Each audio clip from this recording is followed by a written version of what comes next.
ሀምሳውን በአራት በአምስት ካታጎሪ ብንከፍለው አስሩ የግድ ያስፈልገናል። ለለውጥ፣ ለልማት፣ ለአንድነት ኢምፖርታንት ነው። አስሩን ቀስለን ማየት እንችላለን። አስሩን ብዛም አይደለም ቢባል ዋናው ኮሩን ካስተካከል የቀረውን ደግሞ ጊዜ እየወሰድን እያረምን መሄድ እንችላለን። ቀዶ መጻፍ ይቻላል። ቀዶ መጻፍ ግን የምናስባት ኢትዮጵያ አይፈጥርልንም። አይተናል እኮ አፍሪካ ውስጥ ብዙ መንግስታት መጥተው ቀይረዋል ህገ መንግስት። ችግር የለውም ስለማናውቀው አይደለም። ብልጽግና በማጆሪቲ ስለሚመራ 2/3 ድምጽ እያስወሰነ የሆነ ነገር መቀየር ይችላል። እናንተ ሳትወያዩ የእናንተ ሐሳብ ሳይገባበት የተለያየ ማህበረሰብ ሳናሳትፍ ብናደርገው ግን የኢትዮጵያ ህገ መንግስት አይሆንም፣ የኛ ነው የሚሆነው። እሱ ጥሩ አይደለም። ከናንተ ጋር ሆነን አንድ አካል ሆነን በዋና ዋና ጉዳዮች ወሳኝ ጉዳዮች ህገ መንግስቱ መታረቅ መስተካከል ያለበትን ጉዳይ ለማስተካከል ዝግጁ ነን። እኛም አቋም አለን በሱ። ለዛ ነው ኢንክሉሲቭ ናሽናል ዲያሎግ ያስፈልጋል ያለው። በዛ ውይይት ውስጥ በርካታ ማህበረሰብ የተሳተፈ ነው። ፓርቲዎች የተሳተፉ ነው። ፈራ ተባ የሚሉ ፓርቲዎች እንዳሉ አውቃለሁ። ፈራ ተባ የሚሉ ፓርቲዎች አቋም ስለሌላቸው ዳረጎት እንዳይቀርባቸው ካልሆነ በቀር በየትኛውም መድረክ ገብቶ ይሄ ጉዳይ ትክክል አይደለም ለማለት የሚከለክል ነገር ያለ አይመስለኝም። ተቀይሮ ቢሆን ኖሮ ይሄን አልቀበልም ይሄን እቀበላለሁ እንላለን። አሁን አልተቀየረም። እንወያይ የተባለው ገብታችሁ ሐሳብ ለመስጠት ምን ችግር አለባችሁ? ከሆነ ቦታ የሚላክ ስሙኒ እንዳይቀርባችሁ ካልሆነ በቀር ማለት ነው። ከዚህም እንዳይቀር ፓርቲ ናችሁ፣ ከዛም እንዳይቀር አልገባችሁም። እነዚህ ደግሞ ይታወቃሉ፣ የማይታወቁ አይደሉም። በስም ይታወቃሉ፣ ሪሌሽንሺፓቸውም ይታወቃል። አሁን ግን ለመላው ኢትዮጵያ ሕዝብ እና ለእናንተ ማረጋገጥ የምፈልገው እንደ መንግስት ህገ መንግስቱን እንደ ማንኛውም የኢትዮጵያ ቀደምት መንግስታት ወይም አሁን እንዳሉ እንደ አፍሪካ መንግስታት መቀየር የሚያስችል ስልጣን ወይም መነካካት የሚያስችል ስልጣን አለን። ትክክል ግን አይደለም ብለን እናምናለን። ጊዜ ሰጥተን እንፈትሻለን። እኛ ስላልን ብቻ እኛ ስለፈለግን ብቻ አንቀይርም። ባትወያዩስ ምንም ችግር የለውም። እናንተ ትተን ከተወያየው ጋር እንቀጥላለን። እናንተ አልተወያያችሁም ብለን ስራ የምናቆም እንዳይመስላችሁ። ይህን ማውራው ለጥቂት ፓርቲዎች ነው። ብትወያዩና ሐሳባችሁን ብታራምዱ አንዱ የፖለቲካል መድረክ ስለሆነ ባይቀየር እንኳን ሐሳባችሁ ለሪከርድ ይቀመጥላችኋል። እርግጠኛ ነኝ ከተነሳው ሐሳብ በላይ ሐሳብ የላችሁም። ምንም ጥርጥር የለውም። እሱ ካላችሁ ግቡና እንያችሁ። የተለየ ሐሳብ ካላችሁ ውይይት ውስጥ ገብታችሁ እንያችሁ። ግን አይመስለኝም። ያልተነሳ ጉዳይ የለም። እዛ ቦታ ላይ ብዙ አጀንዳ የተነሳ ነው ያለው። ሐሳብ ያለው የትኛውም ውጭ ያለም ይሁን ውስጥ ያለም ይሁን በረሃ ያለም ይሁን በፈለገው መንገድ አይዲያ አለኝ የሚል ሰው ካለ ክፍት ነው። ያ የተናገርነው ሐሳብ ሁሉ ግን የብልጽግናም ይሁን የእናንተ ይተገበራል ማለት አይደለም። ከዚያ ውስጥ ተለይተው በሚቀርበው ሪኮመንዴሽን ህግን ተከትሎ ማሻሻያዎች ይደረጋሉ። ለመናገርም መብት እንዳለን ሁሉ ለመደመጥ መብት እንዳለን ሁሉ ከተናገርነው ውስጥ አንዳንዱ ጉዳይ ለጊዜው ተቀባይነት ባይኖረውም እንደ ፖለቲካ ትግል አካል አድርገን መቀበል መቻል አለብን እንጂ ካልመለሳችሁም አይቻልም አይባልም። የህገ መንግስቱን ጉዳይ በዚህ ብናይ ለውጥ መንግስት ነው ወይ ለተባለው ግን ምን ጥርጥር አለው? ጌታዬ በጣም የለውጥ መንግስት ነው። ለምሳሌ ፖለቲካ እንመልከት።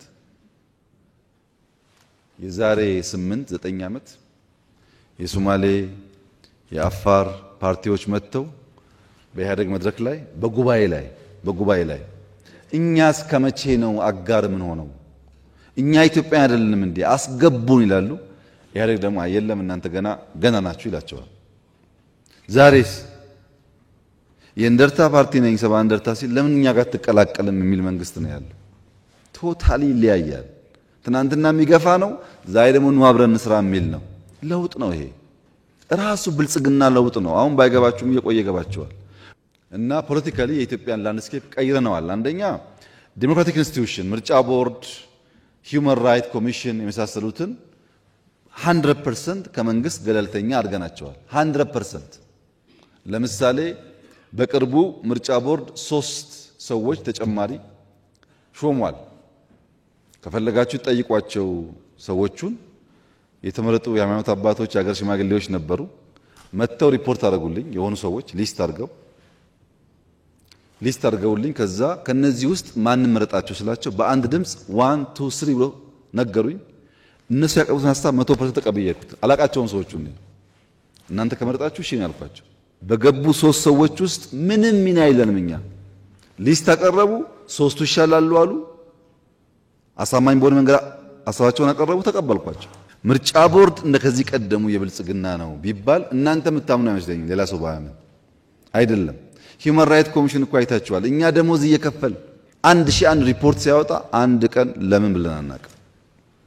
እንልመደው እስኪ ይሄንን ነገር እንልመደው ብለን አልነካም። ይሄ ነገር ጥቅም አለው ያላችሁ እንደሆነ ጥቅምም ጉዳትም አለው። ይሄንን ባላንስ አድርጎ መሄድ ያስፈልጋል። ፖለቲካሊ ለውጥ አለ። ኢኮኖሚክ ላንድስኬፕ፣ ፖለቲካል ላንድስኬፕ ብቻ ሳይሆን ኢኮኖሚክ ላንድስኬፕ በኋላ መጣበታለሁ። ሰፊ ለውጥ አለ። ድሮ የነበረው እኮ ግብርና መር ልማት ነው። አሁን ግብርና መር እኮ አይደለም። ግብርና መር፣ የማይኒንግ መር፣ አይሲቲ መር፣ ቱሪዝም መር፣ ኢንዱስትሪ መር፣ ብዝሃ ዘርፍ ነው። ለውጥ ነው ይሄ። በፖሊሲም በስትራቴጂም በሐሳብም በጣም ልዩነት አለው። ማህበራዊ ዘርፍ፣ ሌላው ቢቀር ትምህርት፣ ፍኖተ ካርታ አልተዘጋጀም እንዴ?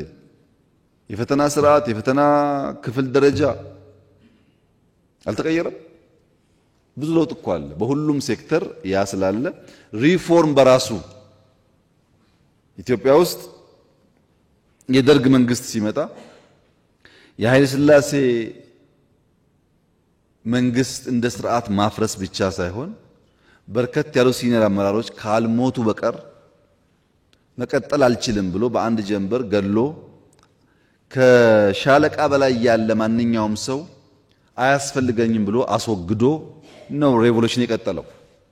በኢህአደግ መንግስት የመጣን እንደሆነ ከሻለቃ በላይ ሳይሆን ከወታደር በላይ አያስፈልግም ብሎ መከላከያውን አፍርሶ 100% አፍርሶ ተቋም አፍርሶ ነው የቀጠለው። አጋርና ወገን ብሎ ከፍሎ እኛ ከመጣን በኋላ በወታደርም ይሁን በፖለቲካ በውጭ ያሉም ይሁን በውስጥ ያሉ በመከላከያ ውስጥ አቅም ሙያ ያላቸው የወጡም ጭምር መልሰን እና ኢትዮጵያ የተቋም እየገነባን ያለነው ለውጥ ነው። ሪፎርሙ በራሱ የቀደመን ተቋም አናፈርስም፣ የጎደለውን ሞልተን እንቀጥላለን የሚለው በራሱ ሪፎርም ነው። ትናንት አይታችኋል እኮ ፓላሱ። አሁን ስትሄዱ ጎንደር የምትሄዱ ሰዎች ፋሲል ተመልከቱ፣ ጅማ የምትሄዱ አባጅፋር ተመልከቱ፣ ደቡብ የምትሄዱ አላላኬላ ተመልከቱ። የጥንት እኮ ናቸው። ለምን ይፈርሳሉ? ሀብት ናቸው ብለን የገነባ ነው። በሃይማኖትም ብትፈልጉ ላሊበላ መልሰን ለመጠገንና ለማሻሻል በጣም ከፍተኛ ስራ ይሰራ ያለ ነው። አክሱምም ጀምረን ነበር። ራሴ ሄጄ ከጣሊያን መንግስት ጋር ሞክረን ነበር፣ አልተሳካም እንጂ ሁሉም የኢትዮጵያ ሀብቶች አባቶቻችን የሰሯቸው መጠገንና መሸጋገር አለባቸው። ሰላም በሚመለከት ብዙ ሀሳብ አንስታችኋል። ሰላም ቢመጣ ብትሰሩበት ይበልጥ ብትጥሩ ብላችሁ ለሰላም ያላችሁን ጉጉት በአክብሮት ነው የማየው። በተለይ ሁላችሁንም ሳይሆን ከልባችሁ ሰላም የምትመኙ እና ኢትዮጵያ ሰላማዊ እንድትሆን የምታስቡትን በአክብሮት ነው የማየው። አንዳንዶቻችሁ ደግሞ ከምትጠይቁኝ ከኔ በላይ አክሰስ ስላላችሁ ከኔ በላይ ስለምትወዳጁ ከነሱ ጋር ለምን መክራችሁ አትመልሷቸውም? እኔን ከመጠየቅ እነሱን ተበቃችሁ ብትሉ አይሻላችሁም ወይ የምትባሉም አላችሁ ማለት ነው። ኢትዮጵያ ውስጥ ያለው የሰላም ችግር መነሾ ፋውንዴሽኑ ግን ምንድነው ያላችሁ እንደሆነ ፍላጎትን በኃይል የማስፈጸም ኋላ ቀር እሳቤ ነው። ያ ፍላጎት ፖለቲካም ሊሆን ይችላል፣ ያ ፍላጎት ኢኮኖሚ ሊሆን ይችላል። ልክ ሲፈልግ ሰውየው ፖለቲካ ካላነገትኩ በስተቀር ክላሽ ፍላጎቴ አይሳካልኝም ብሎ ያስባል። ጥቅም ከሆነም ፖለቲካውን ሸፍኖ ካላገትኩ በስተቀር በክላሽ ብሎ ያስባል። ይሄ ፍላጎትን በኃይል ለማስፈጸም የሚደረግ ጥረትና ሙከራ ብዙ ዋጋ እያስከፈለ ነው። ይሄን ነገር በጋራ ማስቆም ያስፈልጋል። የተለየ ሐሳብ ያለው ሰው ሁሉ የግድ ውጊያ መግባት የለበትም። በዚህ መንገድ ሐሳቡን ማራመድ ስለሚችል በኢትዮጵያ ባህል ውስጥ ሁለት አይነት ኋላ ቀር እሳቤዎች አሉ። ዋና ፋውንዴሽን ፍላጎትን በኃይል ማስፈጸም ነው ካልኳችሁ በኋላ ሁለት ከዚህ ጋር የሚያያዙ ችግሮች አሉ። አንደኛ አልጋው አልጠናም፣ አልጋው ሳይጠና ነቅንቀው የሚባል በሽታ አሁን አይምሰላችሁ፣ የቆየ ነው። አልጋው አልጠናም እነቅንቀው ደግሞ የሚባለው በሀገር ሰው ብቻ አይደለም፣ ከብዙ ሰዎች ጋር ባንዳ እየተኮነ አጼ ዮሐንስ፣ አጼ ምኒልክ፣ አጼ ቴዎድሮስ ታሪካቸውን ብታዩ ይሄ ነው። አልጋ አልጸናም ነቀንቃለሁ እያለ ይቀጠራል፣ ሌላ ቦታ ይቀጠራል። አንዳንዶቹ ሞተዋል፣ አንዳንዶቹ ተቸግረዋል፣ አንዳንዶቹ መከራ አይተዋል። ያም ሆኖ ኢትዮጵያ ተጎድታለች ሲደመር። አሁንም ያለው ገና ናቸው አልጸኑምና አሁን ነው መነቅነቅ ጊዜው አሁን ነው በሚል ለብዙ ሀገራት የተቀጠሩ ወንድሞቻችን አሉ። የኢትዮጵያን ናሽናል ኢንትረስት የኢትዮጵያን ናሽናል ደህንነት ከመጠበቅ ይልቅ ለሌላ አገር መቆም የመረጡ ሰዎች አሉ። ለምን አልጋው አልጸናምና አሁን ነው የምንነቀንቀው ብለው። ሁለተኛው ደግሞ የፖለቲካ ንግድ ነው፣ መብት ሽፋን ነው። ለምሳሌ የኦሮሞ መብት አልተከበረም ብሎ ክላሽ ይይዛል። ግን ኦሮሞ ያግታል፣ ኦሮሞ ይዘርፋል፣ ኦሮሞ ይገላል። ያ ሽፋን ነው። ዋናው ፍላጎት ጥቅም ነው፣ ንግድ ነው፣ ዘረፋ ነው። የታጋይ ዘራፊ ማለት ነው። ሽፍታ ድሮም ነበር። ያሁኑ ደግሞ በዚያ መልክ ራሱን አሻሽሎ እርስ በርሱ የማይተዋወቅ ግሩፕ ራሱ አንዱ ግሩፕ ጅማ፣ አንዱ ግሩፕ ወለጋ፣ አንዱ ግሩፕ ሸዋ ቢሆን በአንድ ስም ይጠራል፣ ግን ዘራፊ ነው፣ አጋች ነው። ለምን እንደዛ ሆነ ያላችሁ እንደሆነ ህዝባዊነትና ህዝበኝነት ተቀላቀለ ኢትዮጵያ ውስጥ። ትምህርት ቤት ማሰራት ለህዝብ ብዬ ነው፣ ትምህርት ቤት ማፍረስም ለህዝብ ብዬ ነው፣ አስተማሪ ማገት ለህዝብ ብዬ ነው። ትግል ነው። ማዳበሪያ አርሶ አደሩ ጋር እንዳይደርስ መንገድ መዝጋት ትግል ነው። ከዚያ ደግሞ መንግስት ማዳበሪያ አልሰጠም ብሎ መጮህ ትግል ነው። እንደገና ህዝበኝነትና ህዝባዊነት ድንበር ስተው ሲቀላቀሉ ሌባውና ጨዋው እኩል የሚጮህበት ሀገር ሆነ። የሚሰራውና የማይሰራው እኩል የሚጮህበት ሀገር ሆነ። በእያንዳንዱ ኢትዮጵያ ውስጥ ባሉ ጥፋት አይታችሁ ከሆነ ቆስቋሹ ራሱ ዋናው የጉዳዩ አቀንቃኝ ሆኖ ይነሳል። ይሄን ለመገንዘብ እናንተ በቂ ልምድ አላችሁ ብዬ ተስፋ አደርጋለሁ። እነማን እየረበሹ መልሰው ኢሹ እንደሚያነሱ ታውቃላችሁ። ይሄን በእኛ ውስጥ ያለውን ማክሲመም ለመፈተሽ እየሞከርን ነው። አሉ እኛ ውስጥ ያልኳችሁ ሰዎች፣ እናንተም ውስጥ ግን ፈትሹ። ሰላማዊ መንገድ ነው የሚያዋጣን። ብንጋደል ዋጋ የለውም።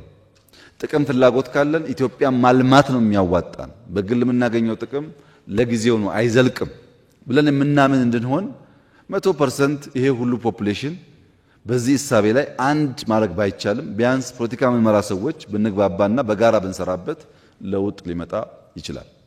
በጋራ ለመስራት ግን ዝግጁ መሆን ያስፈልጋል። ትግራይን በሚመለከት በርካታ ጉዳይ ተነስቷል። በመጀመሪያ የተፈናቀሉ ሰዎች መመለስን በሚመለከት 100% ዝግጁ ነን። እኛ 100% ነበር ነን። ራያ እኮ መልሰናል። ራያ ተመልሰዋል የተፈናቀሉ ሰዎች። ወልቃይትም እንደዛ አይነት ፍላጎት ነው ያለን። ከጊዜያዊ መንግስቱ ጋር የተነጋገርን ነው። በእኛ በኩል እነዚያ ዜጎች ለፖለቲካ ፍጆታ መጠቀሚያ ሳይሆኑ ቦታቸው ቢመለሱ ከማንም በላይ ኢትዮጵያ ታተርፋለች። በእኛ በኩል አንዴ አይደለም 10 ጊዜ ነው እቅድ ያወጣነው እና የትግራይ ጉዳይ ብዙ የማይገደን የማያሳስበን አይምሰላችሁ። ያስጨነቀን ጉዳይ ግን በግልጽ እንድታቁት ትንሽ ዘመን ተቀይሯል። የዛሬ 4 ዓመት 5 ዓመት የነበረን የውጊያ አቅም የነበረን ቴክኖሎጂ እና ዛሬ ትንሽ ይለያያል እና በተቻለ መጠን ማክሲመም ውጊያ ብናስቀር ይሻላል። ለምን እንደምታውቁት በባለፈው ውጊያ ያኔም ተናግሬያለሁ። ከትግራይ ወጣቶች ከትግራይ እናቶች በላይ የተጎዳ ሰው የለም እና የሚያስገድሉ ሰዎች ይፎክራሉ። እንደምታውቁት አስገዳዮች ይፎክራሉ። ሟቾች ግን ጉዳዩን ሳያውቁ ይጠፋሉ። ያ እንዳይፈጠር ነው ማክሲመም ትግስት ምናደርገው ማክሲመም እንጂ ትግራይ ውስጥ ሊመጣ የሚገባው ልማት ሊሰራ የሚገባው ስራ በበቂ ተሰርቶ አናምንም እኛ እንጂ የሚደረጉ ሙከራዎች አንኮንስቲቱሽናል ልምምዶች እንዳሉ ስለማናቅ አይደለም። በደንብ ነው የምናየው። እውነት ለመናገር በሎ ኢንፎርስመንት ኤጀንሲስ በጣም ከፍተኛ አቅም ኢትዮጵያ እየገነባች ነው። እኛ ያን የምንገነባው እንዳያችሁት ዓለም አስጊ ስለሆነ ነው። ሰርቫይቫል አደገኛ እየሆነ ስለመጣ ነው። ይሄንን መመንዘር ላይ ግን 10 ጊዜ ማሰብ ያስፈልጋል። ኢኮኖሚ በሚመለከት በጣም ብዙ ጥሩ ሐሳብ ተነስቷል። እነሱን እንዳለ እናያቸዋለን። ግን እናንተ መገንዘብ ያለባችሁ ያልተገደበ ህልም በተገደበ ሲዝን ነው ያለን። ህልማችን ትልቅ ነው፣ ሲዝኑ ግን ትንሽ ነው። ለዚህ ነው ቀን ማታ ምናምን ሩጫ ያለው። ባልተገደበ ህልም ውስጥ የተገደበ ጊዜ ሲኖር በጣም መልፋት ይፈልጋል። እኛ ጋር ደግሞ ያለው ችግር ምንድነው? ስንዴ ያስፈልጋል ብለን ስንወያይ እንግባባለን። ኮሪደር ያስፈልጋል እንግባባለን። ለኢትዮጵያ ህዝብ ብንናገር ችግር የለም። ሁሉም ሰው መለወጥ ይፈልጋል። ለለውጥ ዋጋ መክፈል ግን አይፈልግም። ስንዴ እንስራ ይስማማና ስራው ራሱ ግን ፈታኝ ነው። እንደምታውቁት ማረሱ ማዳበሪያው ችግር ነው። መከራው ሲመጣበት ደግሞ ይሸሻል። ያን ቆሻሻ ከተማ የማይጠላ አንድ ሰው የለም እዚህ ውስጥ። አንድ ሰው ማን ቆሻሻ ይወዳል? መለወጡን ይፈልጋል። ሲለወጥ ያለውን አድካሚ ጉዞ ግን ሰው አይፈልግም። ይሄ ሰው ባህሪ ነው። እኛም ጋር እናንተም ጋር ሁሉም ሰው ጋር አለ። ከተማ ይጽዳ ካልክ ፈተና የግድ ነው። እርሻ ካልክ ፈተና የግድ ነው። ማክሮ ኢኮኖሚክ ስብራቱ ይጠገን ካልክ አሁን ያለው ፈተና የግድ ነው። ቻሌንጁን ጠልተን ፈተናውን ጠልተን የሚያምረውን ነገር ለመያዝ ከፈለግን ግን አይሳካልንም ማለት አይሳካልንም። ለምሳሌ ማክሮ ኢንፍሌሽን ተነስቷል፣ ስራ ተነስቷል፣ የንግድ ሚዛን ጉዳይ ተነስቷል። እዳ አላነሳችሁም፣ ሪዘርቭ አላነሳችሁም።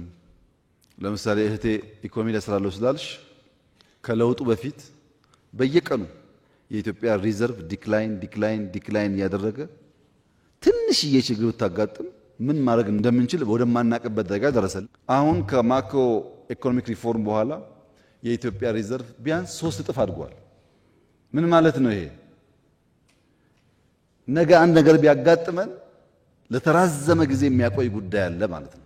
የማናቃቸው ፈተናዎች ከመጡ እንደ ሀገር ሰርቫይቭ ማድረግ አለብን። ሪዘርቭ ያስፈልገናል።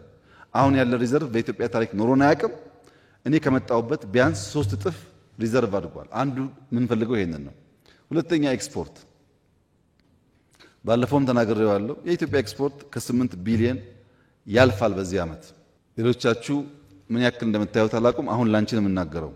እንደምታውቂው የኢትዮጵያ ኤክስፖርት 4 ቢሊዮን መድረስ መከራው ነበር። 8 ቢሊዮን የሚሉን አቅለን ማየት የለብንም። እውነት ለመናገር በየቀኑ ተሰርቶ የመጣ ውጤት ነው። እቅዱ 5.5 ነው፣ ያሳካነው ከ8 በላይ ነው። ይሄ ትልቅ ሰክሰስ ነው። እዳ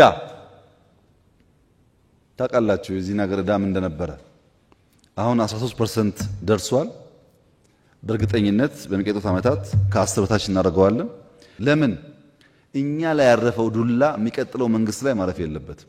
እኛ እኮ የደረሰብን ችግር ባቡር ተበድረው ሱካር ተበድረው ምናምን መንገድ ተበድረው ባቡሩ እንኳን እዳ ሊከፍል ተውና የሰራተኛ ደሞዝ አይከፍልም። የኛ ባቡር የሱካር ብድር ሌላውን ተውት። ወንጂ 60 ዓመት የቆየው ፋብሪካ ሂዱና ቼክ አድርጓሳችሁ 60 ዓመት ቆይቷል። ለሰራተኛ ደሞዝ መክፈል አቅቶት ተበተን ሰራተኛ። እዳ ግን አለ። እኛ የደረሰብን ፈተና የሚቀጥለው መንግስት ጋር መድረስ የለበትም በሚል የተሰራው ለትውልድ ነው የተሰራው። ይሄ ለእናንተም ሊያኮራችሁ የሚገባ ጉዳይ ነው። ንግድ ሚዛን ላይ በጣም እየጠበበ ነው። አሁን ዘንድሮ 8 ያሳካ ነው። በሚቀጥለው ፈጣሪ ያግዞን እናንተም በርተታችሁ 10 ምናምን ከገባን የኢትዮጵያ ዋናው ችግር አንደኛ ነዳጅ ነው 5 ቢሊዮን ገደማ፣ ሁለተኛው ማዳበሪያ ነው 1.5 ገደማ፣ ሶስተኛው ከባድ ነገር እዳ መክፈል ነው 2 ቢሊዮን ዶላር ገደማ። 8 አለ ማለት እነዚህ ሴኪዩር ሆኑ ማለት ነው። ይሄን ነው ማክሮ ያመጣው። የፖለቲካ ምህዳር ብቻ ሳይሆን የኢኮኖሚ ምህዳር አስፍተን ፕራይቬት ሴክተር እሳቸው እንዳሉት ሳይሆን ፕራይቬት ሴክተር በጣም ኢንክሬጅ አድርገን ከዚህ ቀደም ኢንዱስትሪያል ፓርክ መንግስት ነበር የሚሰራው። አሁን የግለሰብ ኢንዱስትሪያል ፓርኮች ኢትዮጵያ ውስጥ አሉ። ሆኖ አያውቅም። ይሄ እንዲህ አይነት አሰራር ግለሰቦች እንደምናስበው አይደለም። ለምሳሌ የሲሚንቶ ምርት በብዙ ፐርሰንት አድጓል በዚህ ዓመት ሰምታችሁ ይሆናል። ማንም ያመርተው ግለሰብ እኮ ነው።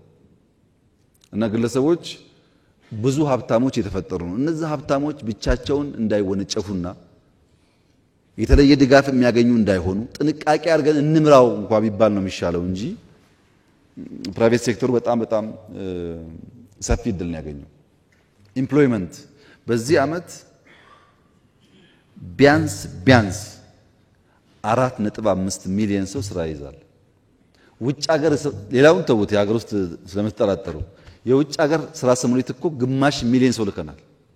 የተመዘገበ ደሞዙ የሚታወቅ ማን ቤት እንዳለ የመንግስት ነግራችሁ ግማሽ ሚሊዮን ወጣቶች ሰልጥነው ውጭ ሀገር ስራ ይዘዋል። 60 ሺህ ገደማ ወጣቶች እዚህ ሆነው ሪሞት ጆብ ለተለያየ ኩባንያ ይሰራሉ። እዚህ ሆነው ድሮ አልነበረም። በቂ ነው ወይ? አይደለም። ዓለም ላይ ያለ ኬዎስ ነው። እኛ ውስጥ ያ ችግር አለ። እንዴት እንፍታው ነው እንጂ ብንመጻደቅበት ዋጋ የለውም ነገርየው። ኢንፍሌሽን አምናና ዘንድሮ ቢያንስ በግማሽ ቀንሷል ኢትዮጵያ ውስጥ ቢያንስ በግማሽ። ኢንፍሌሽን ላይ የተከተለው ምንድነው? 3 ነገር ነው። አንደኛ ማምረት፣ ስንዴ ማምረት፣ ሩዝ ማምረት። ሁለተኛ መደጎም፣ አምርተንም ደግሞ እጃጠር ሰዎች ስላሉ እንደጎም ብለን 350 ቢሊዮን ብር በዚህኛው ዓመት ደጉመናል። ለነዳጅ፣ መድኃኒት፣ ለሴፍቲ ኔት ማዳበሪያ ተደጉሟል በዚህ ዓመት። ሶስተኛው ደግሞ ማሳለጥ ነው። አንዳንዴ ምርቱ እያለ ፈላጊና ተፈላጊ ስለማይገናኙ ዋጋ ውድ ይሆናል። አዲስ አበባ ላይ ታቸዋል 4 ዓመት ተሰርተናል። አርሶ አደሮች አምጥተው የሚሸጡባቸውን ቦታዎች 1000 በላይ to be exact 1480 ገደማ ሰንደይ ማርኬት ተፈጥሯል ኢትዮጵያ ውስጥ። ይሄን ደግሞ እያሰፋን ሄደን ፈላጊና ተፈላጊ የሚሸጥና የሚገዛ ነገር እናገናኝ ነው። ዘመን ገበያ ቨርቹዋሊ በቅርቡ የጀመርነው ዘመን ገበያ ይሄ እያደገ ሲሄድ መሀል ላይ ደላላ እየቀነሰ በሚሄድበት ሰዓት የኢኮኖሚ ጉዳዩ መልክ እየያዘ ይሄዳል። በእኔ እምነት እውነቱን ለመናገር ማክሮ ኢኮኖሚ የጠየቀኝ ሰው ስላለ ነው ከምጠብቀው ፍጥነት በላይ ሪስፖንድ አድርጓል።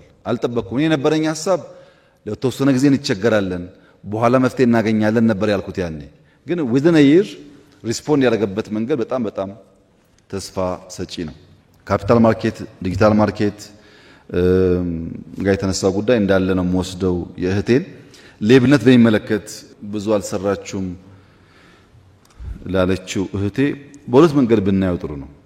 እኔ ሁልጊዜ እንደምናገረው በእርግጠኝነት መንግስታዊ ሌብነት የለም። ይሄን ማው ለፖለቲካ ነው ከልቤ ነው የምናገረው። መንግስታዊ ሌብነት የለም።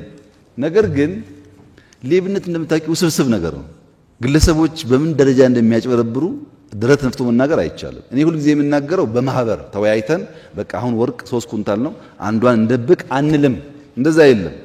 እንደ መንግስት የለም አልኩ እንጂ እንደ ሀገር በግለሰብ ደረጃ ሌብነት የለም አላልኩም። አንድ ሁለተኛ እሱንም ባላንስ አድርጎ ማየት ያስፈልጋል። በተለይ ታች ዝቅ እያልን ስንሄድ ለመታወቂያ ለሆነ ለቅጣት ለግብር እየተባለ ስለበዛብን ነው መሶብ ያልነው እኮ።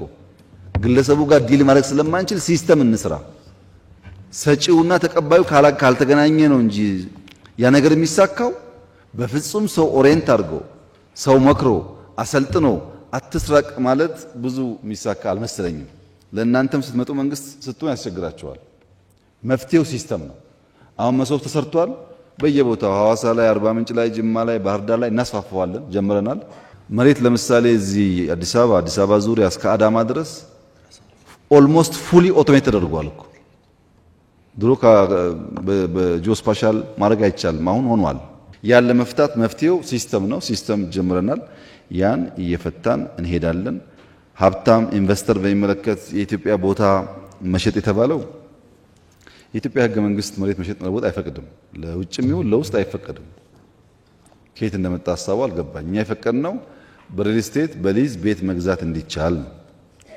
ይሄ ደግሞ ብዙ ካፒታል ስለሚያመጣ ነው። ጥሩ አየር አለን፣ ጥሩ ሀገር አለን፣ ኑና እኛ ጋር ኢንቨስት አድርጉ መባሉ ብዙ ጉዳት ያለው ነገር አይደለም። ግን ለውጭም ይሁን ለውስጥ ሰው መሬት አይሸጥም፣ አይለወጥም። አሁን ባለው ሕግ አትሊስት ወደፊት አላቅም። ቤት ግዙን ያልነው ቤት ማለት ጣራና ግድግዳ ግዙን ያልነው ይሄ መጥፎ ነገር አይመስለኝም እና እንዴት እንዳያችሁት ባላቅም ጠቃሚ ነገር ነው። ንግድ ላይ ኢንቨስትመንት ላይ አፕሮቻችን ግን መርጠን ነው ሄድ ሃንት የምናደርገው። ብቃት ያለው ሀብት ያለው ሰው አምጥተን ነው የምናግዘው። ዝም ብሎ በጅምላ ጅማሮ ጥሩ ነው ብለን ብንወስድ እናንተም በዛ ብታግዙ ጥሩ ነው። ትምህርት በሚመለከት ሴቶች በሚመለከት ስልጠና በሚመለከት ብዙ ስራ የተሰራ ያለው ጊዜ ሲኖራችሁ ራሱ የትምህርት ሚኒስቴር ሊያስረዳችሁ ይችላል። በሪፎርሙ በትምህርት ቤት ግንባታው በተለይ ኤርሊ ቻይልድ ኤጁኬሽን ተብሎ ከ30 ሺህ በላይ መዋዕለ ሕጻናት ተገንብቷል። ሰፊ ስራ ነው የሚሰራው። ግን የኢንቨስትመንት ኦቨርናይት ውጤት የሚያመጣ አይደለም። እዛው ላይ ሴቶች ኢምፓወርመንት በሚመለከት እኛ ጋር ብዙ ሞክረናል። እውነት ለመናገር ተቃዋሚ ፓርቲ ላይ ሴቶች ሆነው በአቅም ግንባታ የሚታገዙ ካሉ 100% ዝግጁ ነን። እኛ እዛው ባላችሁበት ስልጠና የውስጥም የውጭም ለማገዝ በጣም ዝግጁ ነን። አካል ጉዳተኛ የተነሳው ጥያቄ ዝም ብዬ በወስደው ወንድሜ ከኋላ ያነሳው ዝም ብዬ በወስደው ብንሰራበት ይሻላል። ላንተ ግን ለመረጃ እንዲሆን ትንሽ ማስተካከያ የሚያስፈልገው እዚህ አስኮ አካባቢ የኢትዮጵያ አካል ድጋፍ ሰርቪስ የሚባል ተቋም ነበር። እግር እጅ እንደዚህ የሚሰራ ታቆ ከሆነ አላቅም እና ራሴ ሄጄ ፋብሪካው በጣም ኋላ ቀር ስለነበረ ሞደርን ፋብሪካ የሰራ ነው። የኢትዮጵያ አካል ድጋፍ አገልግሎት ይባላል። መጎብኘት ይችላል። ያ ለብዙ ሰዎች ለምሳሌ ድሮ የነበረው እግር አይተጣጠፍም፣ ይከብዳል፣ አስቸጋሪ ነው። የነዚህ ግን እንደዛ ፕላስቲክ ነው፣ በጣም ቀላል ነው። እግር የመሰለ ነው። ሲለብሱ ደግሞ አይታወቅም፣ ያራምዳቸዋል። ይሄን ኢትዮጵያ እያመረተች ነው ያለችው። ደግፈን የሰራ ነው። ጎብኝታችሁ ከሆነ አላቅም የብላይንድ ስኩል አዲስ አበባ የሰራ ነው በፈርስት ሌዲ ኦፊስ። ምንም ጥርጥር የለውም አፍሪካ ውስጥ የለም። በጣም ምርጥ ሃይ ስኩል ነው የሰራ ነው ቦርዲንግ።